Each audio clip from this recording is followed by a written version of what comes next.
Hello అండి, నా పేరు మహతి.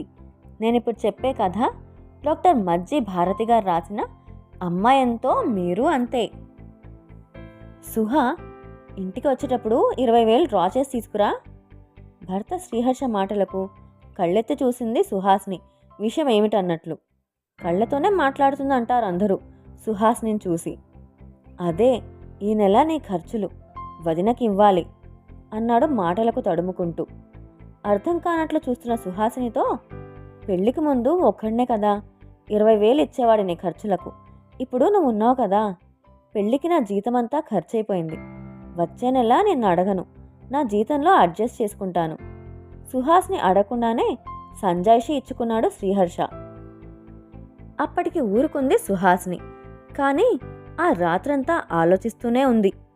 పెళ్ళై ఇంకా నెల రోజులు కాలేదు. ఉమ్మడి కుటుంబం. పెద్ద ఆయన బావగారు శ్రీకాంత్ ఇంజనీర్గా ఉద్యోగం చేస్తున్నాడు. అతనికి 2 ఆడపిల్లలు. 2-3 ఏళ్ల క్రితం కొత్తగా కట్టుకున్న 3 పడగ్గదుల ఇల్లు. పెళ్లికి ముందు అది ఉమ్మడి ఆస్తి అన్నట్లుగా ఉన్న మాటలు మన తోటికోడలు పద్మ ఎవరితోనో మాట్లాడుతుంటే తెలిసింది. అది వాళ్ళ సొంతమని, ఉమ్మడి ఇల్లు వాళ్ళ ఊర్లో ఉందని. హర్షకన్నా చిన్నదైన ఆడపడుచు శ్రీలత పెళ్ళి భర్తతో బెంగుళూరులో ఉంటోంది. పెళ్లికొచ్చిన ఆమె వారం రోజుల క్రితమే తన ఇంటికి వెళ్ళింది. 65 ఏళ్ల అత్తగారు యశోదమ్మ గారే ఇంకా వంటగదిలో. పెత్తనం పోతుందన్న భయమా? ఆమెను చూస్తుంటే అలా అనిపించడం లేదు. తోడికోడలు అత్తగారి మేనకోడలే. అత్త, ఈరోజు ఇది చేసుకుందాం, నీ వంట రుచి ఎవరికీ రాదు అంటూ తీయగా మాటలు చెప్తూ ఆ రోజు వంట ఏం చేయాలో అత్తగారికి పురమాయిస్తుంది. పిల్లలు కూడా స్కూల్ నుండి రాగానే నానమ్మ అది కావాలి, ఇది కావాలి అని వాళ్ళ నానమ్మనే అడుగుతుండడం కూడా చూస్తోంది. హర్ష కూడా ఏం అవసరమైనా వాళ్ళ అమ్మనే అడుగుతున్నాడు. నెల రోజుల్లోనే అర్థమైంది, పెత్తనం తోటికోడలిదని, పని అత్తగారిదని. ఈ వయసులో ఆమె కష్టపడుతుంటే చూడటానికి కష్టంగా ఉంది. పోనీ ఇంట్లో ఉన్నప్పుడు తానేమైనా సాయం చేయబోతే నీకెందుకులేమ్మా అనేస్తున్నారు. చొరబడి చేయడం తనకు ఇంకా అలవాటు కాలేదు. చూచాయిగా హర్షతో అంటే, నువ్వు మరీ భూతద్దంలో నుండి చూస్తున్నావు. వదిన అమ్మను సొంత తల్లిలా చూసుకుంటుంది. లేకపోతే గొడవలు లేకుండా ఇన్నాళ్ళు కలిసి ఉండగలరా?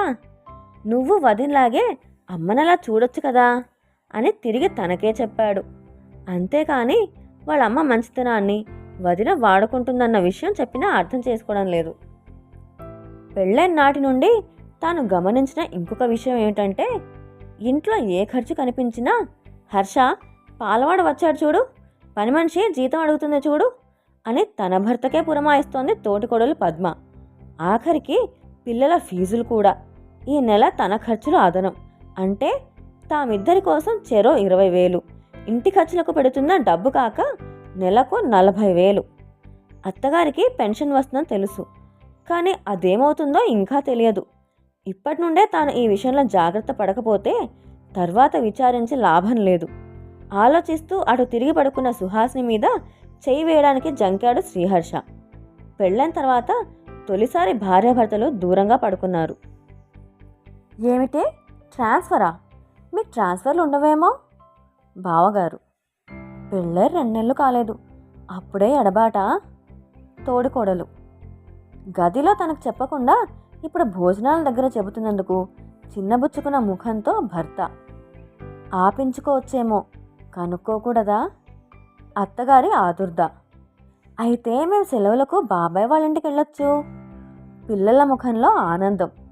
వాళ్ళని దగ్గరకు తీసుకుంటూ, తప్పకుండా అని. మంచి ఆఫర్ వచ్చింది బావగారు. ఆఫీస్లో అందరూ ఈ ఛాన్స్ వదులుకోవద్దని చెప్తున్నారు. అదీ కాక ఈయనకు వర్క్ ఫ్రమ్ హోమే కదా, ఈయన నాతో పాటు వస్తారు. ఇంకా ఎడబాటు ఏముంటుంది? తోడికోడల్ని చూస్తూ చెప్పింది సుహాస్ని. ఆ రాత్రి గదిలో సుహ, ఇక్కడే ఉంటే బాగుంటుందేమో, అలవాటైన ఊరు, అందరం కలిసి ఉండొచ్చు. ఇక్కడ నీకు వంట పని ఇంటి పని లేదు, అన్నీ అమ్మా వదిన కలిసి చేసుకుంటారు. బయటకు వెళితే మనం కష్టపడాల్సి వస్తుంది. ఆలోచించు. అదీ కాక అమ్మను వదిలి నేను ఉండలేను చెప్పాడు శ్రీహర్ష. ఈయన వీళ్ళ అమ్మను వదిలి ఉండలేరు, మరి నేను మా అమ్మను వదిలి ఇక్కడికి రాలేదా? మనసు చిన్నబుచ్చుకొని అటు పక్కకు తిరిగింది సుహాస్ని. అప్పటికి తానన్న మాటలో తప్పు తెలిసింది శ్రీహర్షకు. రెండోసారి భార్యాభర్తలు దూరం దూరంగా. ఈయన అత్తయ్యను వదిలి ఉండలేరట. అత్తయ్యని మాతో తీసుకెళతాం.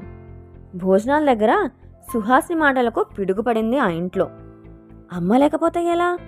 బావగారు, హర్షే కాదు, అత్తను వదిలి నేను ఉండలేను కదత్తా. తోటికోడలు తనతో మాట మాత్రంగా కూడా చెప్పకుండా అందరి ముందు చెబుతున్నందుకు వస్తున్న కోపాన్ని అదుపు చేసుకుంటూ హర్ష. నానమ్మ లేకపోతే మాకు నచ్చినవి ఎవరు చేస్తారు? పెద్ద మనవరాలు. నానమ్మ లేకపోతే మేము స్కూల్ నుండి వచ్చేసరికి ఇంట్లో ఎవరుంటారు? చిన్న మనవరాలు.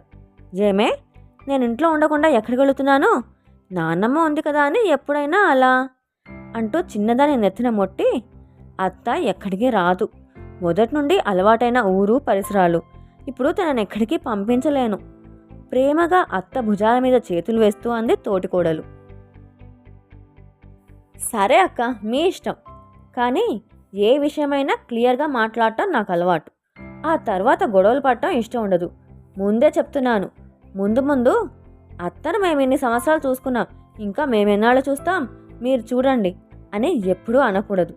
ఇప్పుడు పంపించకపోతే అత్తయ్య గారిని చివరి వరకు మీరే చూసుకోవాలి. కుండ బద్దలు కొట్టింది సుహాసిని. సుహాసిని తెగువకు నలుగురు నిశ్చేష్టులైపోయారు. అదేమీ పట్టించుకోకుండా గదిలోకి వెళ్ళిపోయింది సుహాసిని. మెత్తగా కనిపించే భార్యలో తనకు చెప్పకుండా ముఖ్యమైన నిర్ణయాలు తీసుకునేంత తెంపరితనమా? పెళ్ళై 10 ఏళ్ళైనా ఏ విషయానికైనా మీ అన్నయ్యని అడగాలి హర్ష, అమ్మో ఆయనకు చెప్పకుండానే అనే వదిన మాటలు గుర్తుకొస్తున్నాయి హర్షకు. మరి తన భార్య నిర్ణయం ఆమె తీసుకున్నాక అందరితో పాటు తనకు చెబుతుంది. వదిన లాంటి అమ్మాయిని కాకుండా ఇటువంటి అమ్మాయిని పెళ్లి చేసుకునేందుకు తప్పు చేశానని మొదటిసారి బాధపడ్డాడు హర్ష. మూడోసారి భార్యాభర్తలు దూరం దూరంగా. ఇన్నాళ్ళు ప్రశాంతంగా ఉండే ఆ ఇంట్లో శాంతి లోపించింది. ఎవరి ముఖంలోనూ నవ్వు లేదు. ఎవరికి వారే దూరం దూరంగా ఉంటున్నారు. భోజనాల వేళ ఏదో మొక్కుబడికి కూర్చున్నట్లు గబగబా తిని ఎవరి గదిలోకి వాళ్ళు వెళ్ళిపోతున్నారు. నోరు నొక్కుంటూ ఇరుగు పొరుగు వారికి తన తోటికోడలి గండ్రాతనం చేరవేస్తోంది పద్మ. మేనత్తే అయినా ఏ రోజైనా అత్త ముందు నోరు విప్పానా నేను? పెద్దవారు బావగారు ఉన్నారని కూడా లెక్క లేకుండా మాట్లాడుతుందా? ఇప్పుడు అత్తను పంపించకపోతే తర్వాత నాకు బాధ్యత లేదని చెబుతుందా? ఉద్యోగం చేస్తున్నానన్న పొగరు.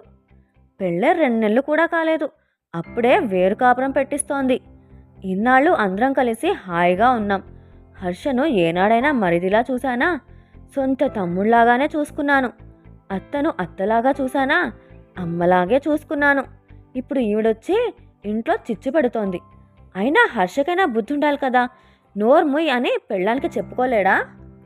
నువ్వు పోతే పో, నేను రానని గట్టిగా చెప్పలేడా అంటూ అడగని వారికి అడిగిన వారికి చెబుతోంది పద్మ. హర్ష చెవిలో పడుతూనే ఉన్నాయా మాటలు. అసలు హర్ష వినాలనే పద్మ అందరితో చెబుతోంది ఆ మాటలు.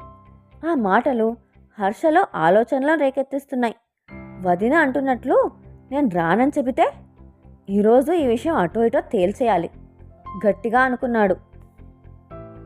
సుహాస్ని ఆఫీస్ నుండి రాగానే ఇంటికి సంబంధించిన విషయాల్లో కూడా కనీసం నాతో సంప్రదించకుండా నువ్వే నిర్ణయాలు తీసుకోవడం నాకు నచ్చలేదు. నేను రానంటే ఏం చేస్తావు? పెళ్ళ ఇన్నేళ్ళైనా అన్నయ్యని అడగకుండా వదిన ఒక్క పని చెయ్యదు తెలుసా? గట్టిగా అడిగాను అనుకున్నాడు హర్ష. ఈ ఇంట్లో ఉండటానికి డబ్బులు ఇమ్మని మీ అన్నయ్య గారు కూడా ఇన్ని సంవత్సరాల్లో ఏ ఒక్కరోజైనా మీ వదినను అడిగి ఉండరు తెలుసా? అంతే గట్టిగా సమాధానం వచ్చింది. డబ్బులు అడిగి చాలా పెద్ద తప్పు చేశావు, అంతరాత్మ హెచ్చరించింది హర్షను. అత్తను వాళ్ళతో పంపిస్తే ఉపయోగం ఏమిటి, పంపించకపోతే ఏమిటి అన్న విషయం గదిలో తీవ్రంగా ఆలోచిస్తోంది పద్మ. హర్షలాగా కాదు సుహాస్ని, ఏ విషయమైనా తెగేదాకా లాగుతుందన్న సత్యం అర్థమవుతోంది. ఇప్పుడు పంపించకపోతే రేపెప్పుడో అత్త మంచి అనపడితే మాది బాధ్యత కాదని ఇప్పుడే చెప్పేసింది.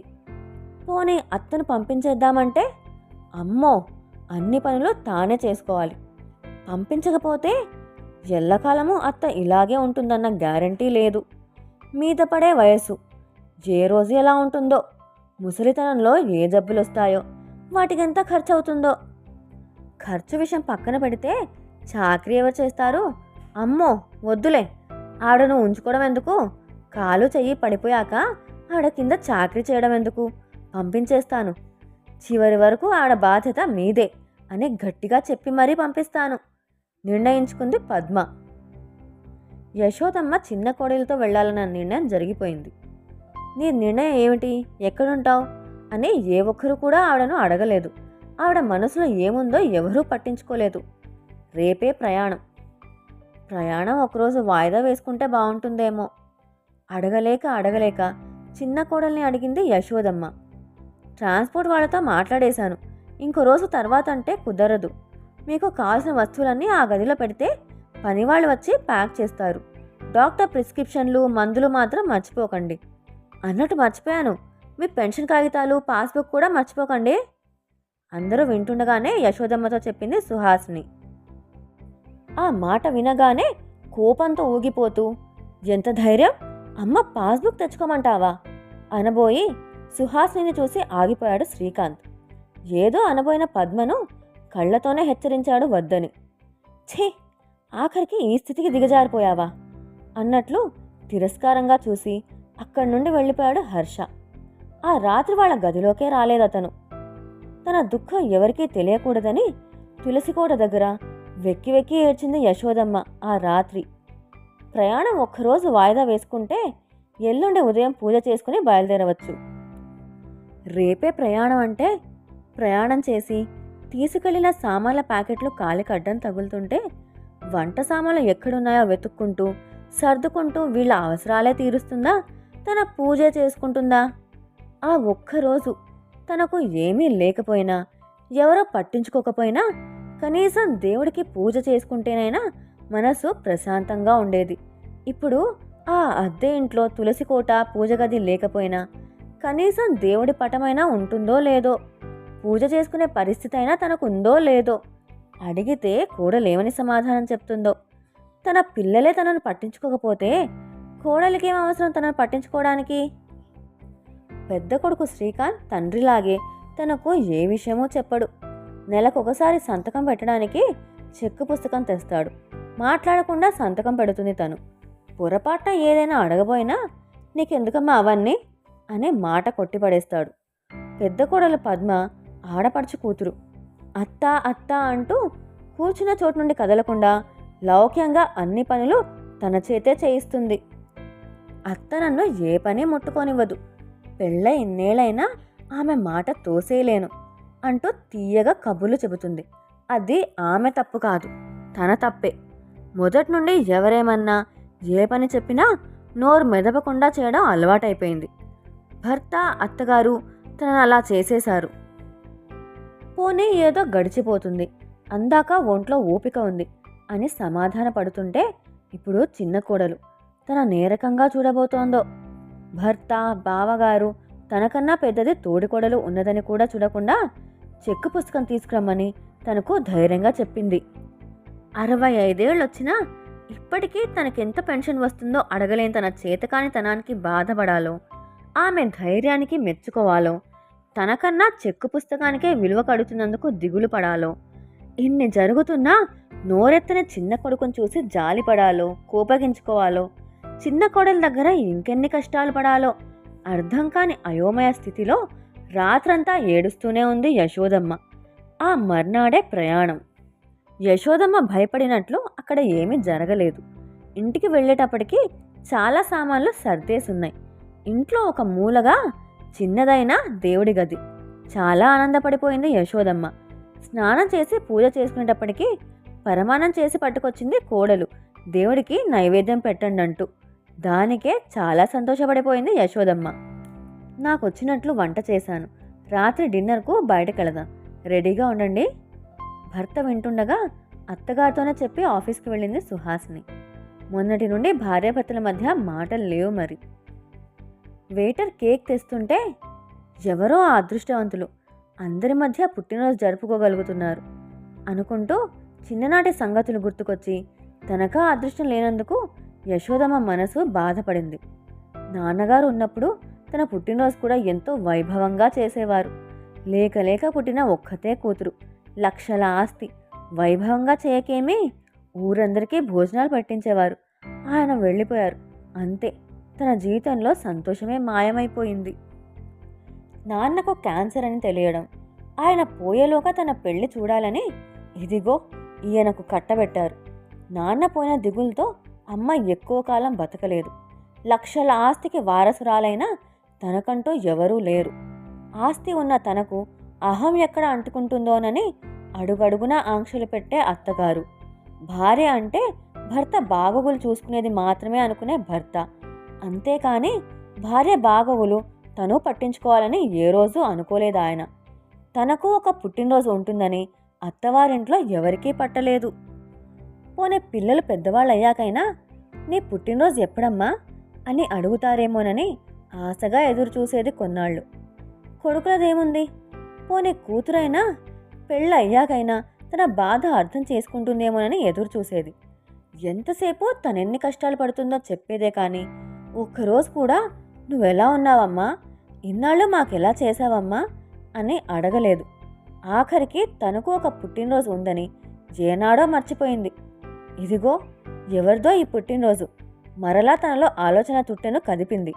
బయటికి రాబోయిన కన్నీళ్లను కళ్ళు మూసుకుని లోపలే అదిమేసింది. కళ్ళు తెరిచేసరికి తమ టేబుల్ దగ్గరికి వచ్చింది కేకు. ఆశ్చర్యపోయింది యశోదమ్మ.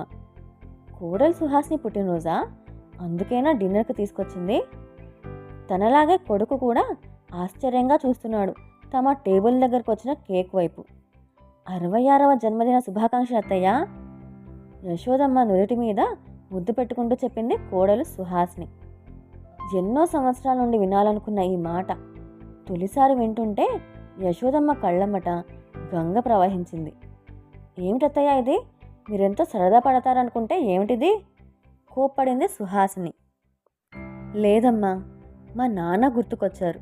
ఆయన ఉన్నప్పుడు నా పుట్టినరోజు ఎంతో వైభవంగా చేసేవారు. ఇప్పుడు మరలా నువ్వు, పెళ్ళైనా ఇన్ని సంవత్సరాలకు ఈ మాట మొదటిసారి వింటుంటే నా పిల్లలు కూడా ఏ రోజు చెప్పలేదు. ఇప్పుడు నువ్వు నా కోడలివి చెప్తుంటే కళ్ళమ్మట ఆ నీళ్లు వాటంతట అవే వస్తున్నాయి. నా ప్రమేయం లేదు.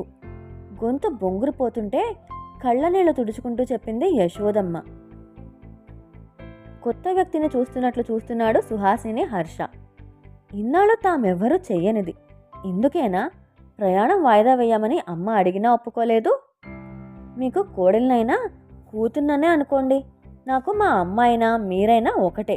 ఇక నుండి మీరెలా ఉండాలనుకుంటే అలానే ఉండండి. మీకేది ఇష్టమైతే అదే చేయండి, యశోదమ్మను హత్తుకుంటూ అంది సుహాస్ని. నా పుట్టినరోజు ఈరోజని నీకెలా తెలిసింది? కళ్ళనీళ్లు తుడుచుకుంటూ ఆశ్చర్యంగా అడిగింది యశోదమ్మ. నెలనాళ్ల క్రితం ఇంట్లో జరిగిన విషయం గుర్తుకొచ్చింది సుహాస్నికి. అత్త, స్టోర్ రూమ్లో స్థలం సరిపోవడం లేదు. అట్టపెట్టెల్లో ఉన్న ఆ పుస్తకాలు బయటపడేశాను.